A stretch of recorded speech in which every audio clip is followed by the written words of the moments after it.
Hi, ഞാൻ ഇന്നുള്ളത് ചക്കുളത്തുകാവ് ഭഗവതി ക്ഷേത്രത്തിലാണ് കേട്ടോ, നമ്മുടെ ആലപ്പുഴ. എൻ്റെ ഒരുപാട് കാലത്ത് ആഗ്രഹമായിരുന്നു അവിടെ പോകണമെന്ന്. അവിടെ ചെന്നപ്പോൾ എനിക്ക് ഒരുപാട് സന്തോഷമായി. എന്നാൽ അതിൻ്റെ പുറമെ അവിടെ വലിയൊരു ആൽമരം കേട്ടോ. ആൽമരത്തിൻ്റെ ചില്ലകൾ ഫുള്ളും ഇതേപോലെ നിറയെ തൊട്ടിലുകൾ, അതേപോലെ പട്ട് മാല നിറയെ ഉണ്ട് കേട്ടോ. നമുക്കത് കാണാനൊരു പ്രത്യേക ഭംഗി തന്നെയാണ്.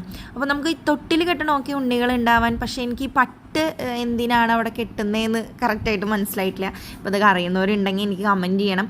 അതേപോലെ തന്നെ നമുക്കവിടെ ഒരുപാട് പ്രതിഷ്ഠകളുണ്ട് കേട്ടോ. അവിടെ നമുക്ക് കാളിയമർദ്ദനത്തിൻ്റെ ചെറിയൊരു രൂപം കാണാം.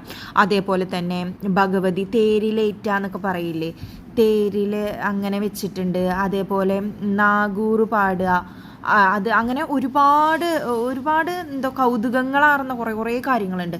അതേപോലെ ഇവിടെ ശരിക്കും നമുക്ക് ഭഗവാനെ ധാര ചെയ്യാനായിട്ട് നമുക്ക് തന്നെ സാധിക്കും. നമുക്ക് അതിൻ്റെ ഉള്ളിൽ കയറി ഭഗവാനെ വലം വെച്ചിട്ട് നമുക്ക് ധാര ചെയ്യാൻ പറ്റും.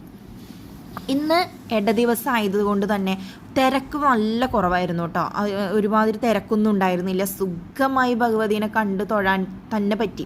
നമുക്കവിടെ ചക്കുളത്തുകാവിലേക്ക് പോകാനായിട്ട് ചെല്ലാൻ എല്ലാവർക്കും ഭയങ്കര എളുപ്പമാണെന്ന് എനിക്ക് തോന്നുന്നു. ബസ്സിൽ പോകുന്നവർക്കൊക്കെ നല്ല സുഖമാണ്. കാരണം എന്താണെന്ന് വെച്ച് കഴിഞ്ഞാൽ കറക്റ്റ് അമ്പലത്തിൻ്റെ നടക്കിലേക്ക് തന്നെ ബസ്സുകൾ വരുന്നുണ്ട്. KSRTC ബസ്സൊക്കെ കറക്റ്റ് ആ ഗ്രൗണ്ടിൽ വന്നിട്ടാണ് തിരിച്ചു പോകുന്നത്.